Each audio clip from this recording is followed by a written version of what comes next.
Good evening, Mr. Chairman. My name is Zach Wahls. I'm a sixth-generation Iowan and an engineering student at the University of Iowa, and I was raised by two women.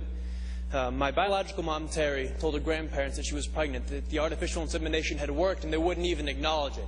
It actually wasn't until I was born and they succumbed to my infantile cuteness that they broke down and told her that they were thrilled to have another grandson. Unfortunately, neither of them lived to see her marry her partner, Jackie, of 15 years when they wed in 2009. My younger sister and only sibling was born in 1994. We actually have the same anonymous donor, so we're full siblings, which is really cool for me.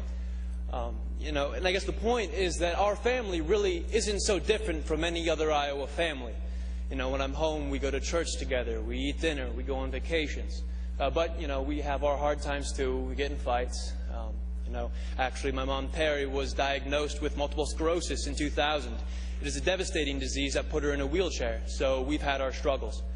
But, we're Iowans. We don't expect anyone to solve our problems for us. We'll fight our own battles. We just hope for equal and fair treatment from our government. Being a student at the University of Iowa, the topic of same-sex marriage comes up quite frequently in classroom discussions. And the question always comes down to, well, can gays even raise kids? And the question, the conversation gets quiet for a moment because most people don't really have an answer. And then I raise my hand and say, actually, I was raised by a gay couple, and I'm doing pretty well. I scored in the 99th percentile on the ACT. I'm actually an Eagle Scout. I own and operate my own small business.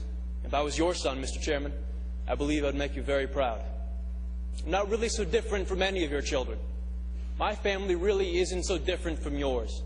After all, your family doesn't derive its sense of worth from being told by the state, you're married, congratulations. No. The sense of family comes from the commitment we make to each other, to work through the hard times so we can enjoy the good ones. It comes from the love that binds us. That's what makes a family. So what you're voting here isn't to change us. It's not to change our families. It's to change how the law views us, how the law treats us. You are voting for the first time in the history of our state to codify discrimination into our Constitution. A Constitution that, but for the proposed amendment, is the least amended Constitution in the United States of America. You are telling Iowans that some among you are second-class citizens who do not have the right to marry the person you love. So will this vote affect my family? Would it affect yours? Over the next 2 hours, I'm sure we're going to hear plenty of testimony about how damaging having gay parents is on kids. But in my 19 years, not once have I ever been confronted by an individual who realized independently that I was raised by a gay couple. And you know why? Because the sexual orientation of my parents has had zero effect on the content of my character. Thank you very much.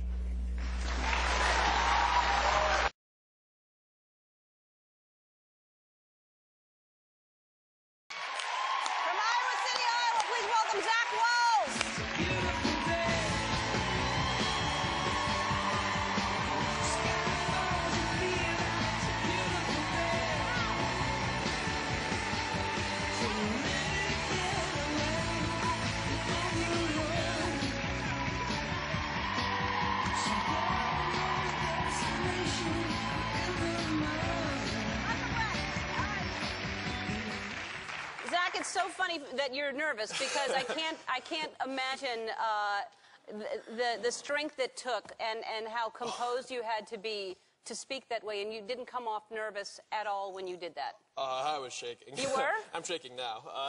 Well, gay marriage is legal in Iowa, one of only 5 states where that's the case, and the bill I was speaking against would change that. Mm-hmm.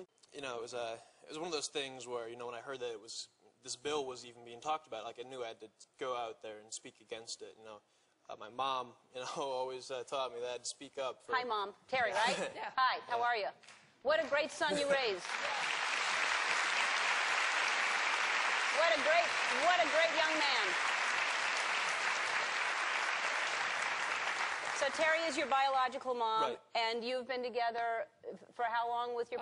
16 years. 16 years. Yeah. Okay, so, and I love also when you said, I'm sorry to interrupt, but when you said to the judge, I think if I were your son, you'd be very proud, because you really are an outstanding guy. Okay, so they were trying to repeal the law, right? Right. They're trying to change the Constitution so marriage is defined as only between one man and one woman. And, and the scary part about that, I guess, for me, is that, their lawmakers are supposed to protect us and not take our rights away. So, right. Yeah, it was So you're an engineering student, is that right? Yep. And you hear about this and you just decide, how long did it take you to come up? It didn't look like you were reading, you were just speaking. Well, I had notes in front of me, but I wrote it like a Saturday, Sunday before the testimony, which was on Monday, so yeah. So you speak, and then probably you had no idea the impact that would have. 1.5 million hits on YouTube. Yeah. You've had that many views. Yeah, no idea at all. And have you been contacted by anyone that that maybe you changed their mind? Yeah, well, I got a Facebook message actually from a guy who's shipping out to Afghanistan in 2 weeks. He was raised in the Deep South, in his words, raised anti-gay, and he said that after seeing my testimony that he felt his mind had really been changed, and he'd been really anxious about the repeal of Don't Ask, Don't Tell, and that had changed his mind on that too, and that just really blew me away. I guess I didn't change the mind of the legislators. They still voted to pass the bill, right, which was really disappointing. I mean, we've always had this struggle throughout history in any kind of fight for equality. There's been a fight for equality in many different areas, and we're still having this fight today, which is outrageous to me. But the more we put a face to it, and people can see that you're a straight man raised by 2 women and such an amazing guy, Yeah, I mean, we're really not so different, which is, I guess, what I said in the speech, and that's the point, We're not, a family with 2 moms really isn't that different from a family with a mom and a dad. Right. And what do you feel when people say that you're a hero? Because I would say that right now to you. I think you're a hero. To me, you're a hero for what you did. I applaud you, and I thank you for it, for speaking out to so many people.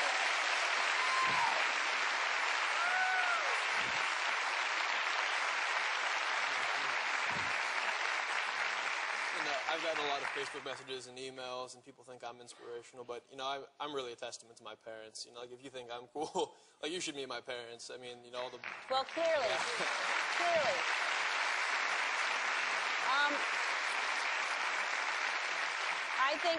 I think, and especially the fact that you were able to raise such an amazing guy is a testament. That in itself, I mean... What do you want to say to him right now? I am so proud of you. I am so, so proud and so blessed by having you.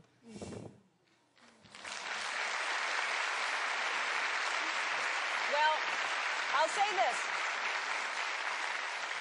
It's very easy to keep quiet when there's a lot, and especially when you're up against a lot and up against a room full of people who are against everything that you want to stand for, which is right and fair.